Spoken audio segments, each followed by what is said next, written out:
Hello coders से स्वागत है आपका आज के एक और नए वीडियो में। तो आज के इस वीडियो में हम यहाँ पर चैप्टर 15 के नेक्स्ट पार्ट को डिस्कस करेंगे। तो आज के इस वीडियो में हम यहाँ पर जो हमारी लास्ट जो गाइडलाइन बच गई है उनको हम यहाँ पे कवर करने वाले हैं। तो चलिए शुरू करते हैं। तो सबसे पहले हमारे पास यहाँ पे गाइडलाइन है termination of pregnancy and spontaneous abortion के लिए। तो abortion with live born foetus, ये हमारी सबसे पहली गाइडलाइन है। तो ये गाइडलाइन हमारी क्या बोलती है कि यहाँ पे पेशेंट जो है अटेम्प्टेड टर्मिनेशन ऑफ प्रेगनेंसी यहाँ करवाने के लिए आया है, ठीक है। लेकिन इसके बाद में भी यहाँ पे क्या लाइव बोर्न फीटस यहाँ पे निकल के आई है, ठीक है। मतलब कि टर्मिनेशन यहाँ पे नहीं हो पाया, ठीक है। तो इस केस में हम यहाँ पे क्या Z33.2 encounter for elective termination of pregnancy, इसको हम यहाँ पे कोड करेंगे। साथ में ही हम यहाँ पे क्या Z37 कैटेगरी का कोड यूज करेंगे ये बताने के लिए कि आउटकम ऑफ डिलीवरी हमारा यहाँ पे क्या रहा है, ठीक है। नेक्स्ट है retained product of conception following N abortion. तो ये हमारी गाइडलाइन क्या बोलती है कि यहाँ पे अगर जो पेशेंट है, ठीक है, जिसका कि यहाँ पे क्या अबॉर्शन यहाँ पे हुआ था, ठीक है। अबॉर्शन यहाँ पे हमारा किसी भी टाइप का हो सकता है, यहाँ पे स्पॉन्टेनियस अबॉर्शन हो सकता है या फिर हमारा इलेक्टिव टर्मिनेशन ऑफ प्रेगनेंसी हो सकता है, ठीक है।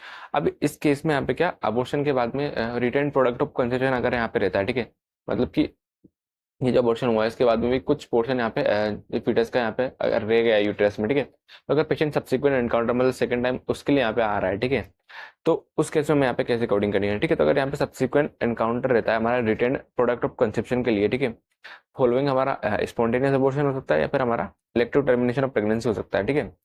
और इस टाइम पे अगर कोई कॉम्प्लिकेशन नहीं रहेगी तो उस केस में यहाँ पे क्या O03.4 जो कि हमारा किसके लिए incomplete spontaneous abortion without complication, ये वाला कोड यूज करेंगे।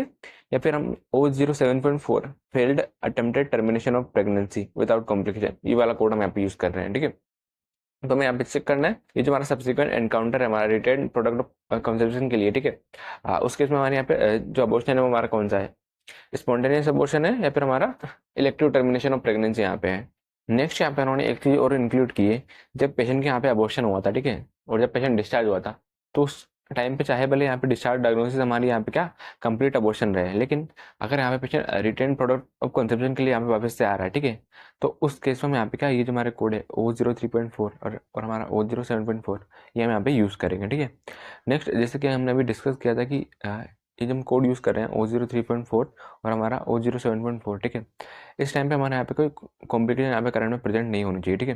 तो अगर यहाँ पे कोई कॉम्प्लिकेशन रहेगी हमारा स्पॉन्टेनियस अबॉर्शन से रिलेटेड या फिर हमारा इलेक्टिव टर्मिनेशन ऑफ प्रेगनेंसी से रिलेटेड, तो इस केस में हम ये जो कोड है O03.4 और हमारा O07.4 ये हम यहाँ पे यूज़ नहीं करेंगे। बताया इनके हम यहाँ पे O03 या फिर हमारा O07 या फिर हमारा O04 इन सब कैटेगरी में से हम यहाँ पे क्या कॉम्प्लिकेशन वाले कोड यूज़ करेंगे। नेक्स्ट गाइडलाइन है कॉम्प्लिकेशन लीडिंग टू अबॉर्शन, ठीक है।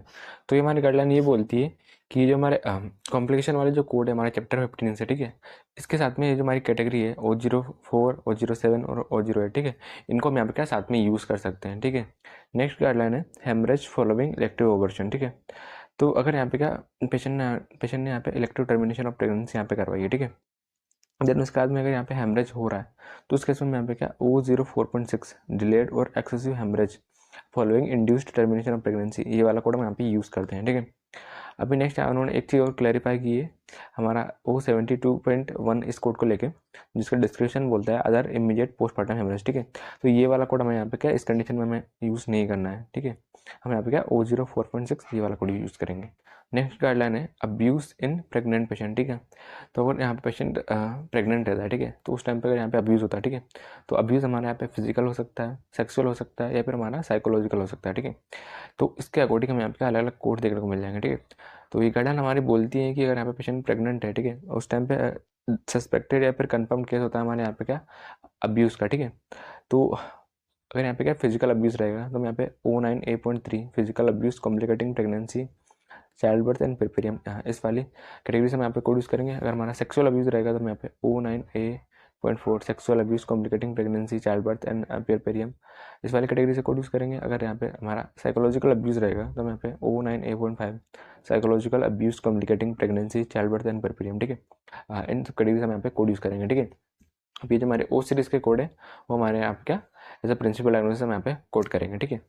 नेक्स्ट इसके बाद में अगर यहाँ पे कोई करंट में इसको इंजरी है, ठीक है, हमारे यहाँ पे फिजिकल अब्यूज़ सेक्सुअल अब्यूज़ इन सब की वजह से, ठीक है, तो उसको हम यहाँ पे कोड करेंगे। देन लास्ट में यहाँ पे क्या परपेट्रेटर को कोड करना पड़ता है कि ये जो हमारा फिजिकल अब्यूज़ सेक्सुअल अब्यूज़ यहाँ पे हुआ है, ठीक है, वो किसने किया है, ठीक है, उसका रिलेशन क्या है पेशेंट से, ठीक है। तो ये गाइडलाइन हम यहाँ पे आगे चल करेंगे। अभी हमें बस इतना याद रखना है कि अगर यहाँ पे पेशेंट प्रेग्नेंट है और उसका यहाँ पे अगर अब्यूज़ हुआ है फिजिकल, सेक्सुअल या फिर हमारा साइकोलॉजिकल, तो हमारा जो फर्स्ट लिस्टेड कोड रहेगा, हमारी प्रिंसिपल डायग्नोसिस रहेगी वो हमारी यहाँ पे O9A.3 या फिर हमारा O9A.4 या फिर हमारा O9A.5, ठीक है। इनमें से हमारे यहाँ पे रहने वाला है based on scenario. Next guideline है कोविड-19 infection in pregnancy, child birth and puerperium, ठीक है। तो अगर यहाँ पे पेशेंट प्रेग्नेंट है, ठीक है, चाइल्ड बर्थ में है या फिर पोस्टमार्टम पीरियड में है, ठीक है, तो उस टाइम अगर उसको यहाँ पे क्या कोविड-19 इन्फेक्शन होता है तो मैं यहाँ पे O9 8.5 other viral disease complicating pregnancy, child birth and puerperium, ठीक है, इसको एज अ प्रिंसिपल डायग्नोसिस हम यहाँ पे कोड करते हैं, ठीक है। देन इसके बाद में हम यहाँ पे क्या U07.1 जो कि जो हमारा कोविड-19 का कोड है, इसको हम यहाँ पे यूज़ करते हैं। देन इसके बाद में अगर हमारा कोविड-19 से एसोसिएटेड कोई कॉम्प्लिकेशन है, ठीक है, उसको हम यहाँ पे क्या इसके बाद में यूज़ करेंगे, ठीक है। बस हमें यहाँ पे एक बात याद रखनी है कि जो हमारा सीक्वेंसिंग में रहेगा, हमारा प्रेगनेंसी, चाइल्ड बर्थ और परपेरियम केस में हमारा O98.5 इसको हम यहाँ पे as a principal diagnosis code करेंगे। नेक्स्ट आगे चल के उन्होंने यहाँ पे एक और गाइडलाइन बताई है कि अगर यहाँ पे पेशेंट एडमिशन हुआ है हमारा अदर देन फॉर हमारा कोविड-19, ठीक है, तो उस केस में आगे चल के अगर यहाँ पे मालूम चलता है कि जो कोविड-19 का टेस्ट यहाँ पे पॉजिटिव निकल गया था, ठीक है, तो इस कंडीशन में यहाँ पे जो हमारा रीज़न फॉर एनकाउंटर है उसको हम यहाँ पे एज अ प्रिंसिपल डायग्नोसिस हम यहाँ पे कोड करेंगे। देन उसके बाद में जो हमारा सेकेंडरी कोड जाएगा वो हमारा जाएगा O9 8.5। देन हम यहाँ पे U07.1 इसको कोड करेंगे। देन इसके बाद में अगर हमारे यहाँ पे कोई मैनिफेस्टेशन है कोविड-19 का तो हम यहाँ पे उसको कोड करेंगे, ठीक है। यहाँ पे हमें एक और बात यहाँ पे याद रखनी है, जैसा कि मैंने अभी यहाँ पे बोला है कि वो जो हमारी अदर कंडीशन है जिसकी वजह से यहाँ पे पेशेंट एडमिट हुआ है, ठीक है, उसको हम यहाँ पे क्या एज अ प्रिंसिपल डायग्नोसिस हम यहाँ पे कोड करेंगे, ठीक है। लेकिन वो जो हमारा कोड रहेगा वो हमारे अदर कंडीशन का, वो भी हमारे यहाँ पे क्या उस सीरीज से रहने वाला है। नेक्स्ट अभी हम कुछ एग्जाम्पल डिस्कस कर लेते हैं। A woman is admitted at 22 weeks for incision of laminaria for termination of pregnancy, she delivers a live born fetus. तो यहाँ पे एक वुमेन है जो यहाँ पे एडमिट हुई है 22 वीक्स में, ठीक है, किसके लिए incision of laminaria for termination of pregnancy, ठीक है। तो यहाँ पे मतलब इलेक्टिव टर्मिनेशन ऑफ प्रेगनेंसी यहाँ पे हो रहा है, ठीक है। आगे चल के यहाँ पे ये जो पेशेंट है उसने यहाँ पे डिलीवर किया है लाइव बॉर्न फीटस को, ठीक है। तो अभी हमने गाइडलाइन डिस्कस करी थी जबकि यहाँ पेशेंट क्या यहाँ पे टर्मिनेशन ऑफ प्रेगनेंसी यहाँ पे करवाने आता है, ठीक है, लेकिन यहाँ पे क्या डिलीवरी हो जाती है लाइव बॉर्न फीटस की, तो यहाँ पे क्या हमारी कोडिंग रहेगी उसमें हम सबसे पहले यहाँ पे कोड यूज़ करेंगे हमारा Z33.2 encounter for elective termination of pregnancy के लिए। देन हम यहाँ पे आउटकम ऑफ डिलीवरी को भी यहाँ पे कोड करेंगे हमारा Z37 सीरीज से, ठीक है। तो यहाँ पे पेशेंट क्या 22 वीक्स में आया था लेकिन यहाँ पे क्या उसकी यहाँ पे डिलीवरी हो गई, ठीक है। तो हम यहाँ पे क्या सबसे पहले हम Z33.2 जो कि हमारा किसके लिए इलेक्टिव टर्मिनेशन ऑफ प्रेगनेंसी उसको हम यहाँ पे कोड करेंगे। देन इसके बाद में हमें यहाँ पे आउटकम ऑफ डिलीवरी को कोड करना पड़ेगा, ठीक है। तो हमारा आउटकम ऑफ डिलीवरी हमारे यहाँ पे क्या सिंगल लाइव बॉर्न है, तो Z37.0 इसको हम यहाँ पे कोड करेंगे, ठीक है। देन नेक्स्ट यहाँ पे क्या 22 वीक्स में यहाँ पे इसकी डिलीवरी हो गई, ठीक है। तो हमारे पास में आ रहा है प्रीटर्म डिलीवरी में, ठीक है। तो इसके लिए हम यहाँ पे कोड यूज़ करेंगे O60.12X0 हमारा किसके लिए प्रीटर्म डिलीवरी के लिए, ठीक है। तो यहाँ पे इन्होंने जो कोड है Z33.2 उसको यहाँ पे नहीं दिया है, लेकिन हमें यहाँ पे वो वाला जो कोड है इलेक्टिव टर्मिनेशन ऑफ प्रेगनेंसी उसको भी यहाँ पे कोड करना पड़ेगा। नेक्स्ट है retained product of conception after spontaneous abortion at 8 weeks gestation. The product of conception were initially passed at home 2 days ago. DNC was performed. तो यहाँ पे क्या देखने को मिल रहा है रिटेन प्रोडक्ट ऑफ कंसेप्शन यहाँ पे हुआ है, ठीक है, किसके बाद आफ्टर स्पॉन्टेनियस अबॉर्शन के बाद में, ठीक है। और यहाँ पे इस टाइम पे इसकी गेस्टेशन एज थी 8 वीक्स, ठीक है। जो आगे प्रोडक्ट ऑफ कंसेप्शन थे, ठीक है, वो इनिशियली पास्ड एट होम, ठीक है, वो घर पे इनिशियली पास्ड हो गए थे, लेकिन आगे चल के यहाँ पे क्या DNC परफॉर्म करनी पड़ रही है, बाकी जो हमारे रिटेन प्रोडक्ट ऑफ कंसेप्शन हमारे यहाँ पे बचे हैं उनके लिए, ठीक है। तो अभी हमने इसके रिगार्डिंग में गाइडलाइन डिस्कस करी जबकि रिटर्न प्रोडक्ट ऑफ कंसेप्शन रहता है, ठीक है। तो हमें यहाँ पे चेक करना है कि हमारा स्पॉन्टेनियस अबॉर्शन है या फिर हमारा इलेक्टिव टर्मिनेशन ऑफ प्रेगनेंसी है, ठीक है।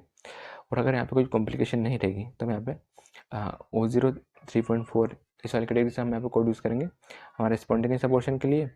और अगर हमारे यहाँ पे क्या अटेम्प्टेड टर्मिनेशन ऑफ प्रेगनेंसी रहेगी तो हम यहाँ पे O07.4 इस वाली कैटेगरी से हम यहाँ पे कोड यूज़ कर रहे थे, ठीक है।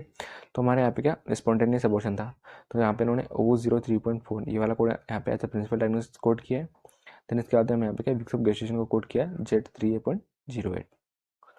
नेक्स्ट एग्जाम्पल है pregnant women is admitted at 37 weeks in active labour and being physically abused by her spouse, she goes to have a normal vaginal delivery, ठीक है। तो यहाँ पे प्रेग्नेंट वुमेन यहाँ पे एडमिट हुई है 37 वीक्स में, ठीक है। यहाँ पे एक्टिव लेबर भी है इस टाइम पे and after being physically abuse, ठीक है। और यहाँ पे क्या उसको फिजिकली अब्यूज़ किया गया था बाय हर स्पाउस, ठीक है, उसके पति के द्वारा, ठीक है। और आगे चल के यहाँ पे क्या नॉर्मल वेजाइनल डिलीवरी यहाँ पे इसकी हो गई है। तो अभी हमने यहाँ पे क्या फिजिकल अब्यूज वाली गाइडलाइन डिस्कस करी थी, जबकि यहाँ पे पेशेंट प्रेग्नेंट, चाइल्ड बर्थ और परपेरियम पीरियड में रहता है, ठीक है।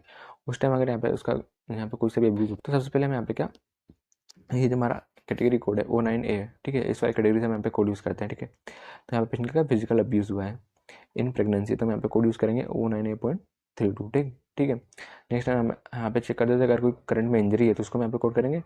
अगर इंजरी नहीं है तो हम यहाँ पे क्या, जो हमारा परपेट्रेटर है, ठीक है, जिसने यहाँ पे अब्यूज़ किया है उसको हम यहाँ पे कोड कर देते हैं, ठीक है। तो अभी हमने यहाँ पे O9A.32 इसको यूज़ कर लिया, ठीक है। देन यहाँ पे अगर आप चेक करोगे तो यहाँ पे इन्होंने कोड दिया है U07.01, ठीक है। ये हमारा किसके लिए, हस्बैंड के लिए, ठीक है। देन आगे चल के उन्होंने वीक्स ऑफ गेस्टेशन को कोट किया है Z3A.37, और इसकी यहाँ पे आगे चल के जनरल डिलीवरी भी हो गई है, तो हम यहाँ पे कोड यूज़ करेंगे Z37.0। तो आई होप गाइस कि आपको वीडियो क्लियर हुआ होगा और आपको वीडियो हेल्पफुल लगा होगा। तो अगर आपको वीडियो हेल्पफुल लगा है तो वीडियो को लाइक जरूर से कर देना, दोस्तों के साथ शेयर भी कर देना। तब तक के लिए बाय, मिलते हैं।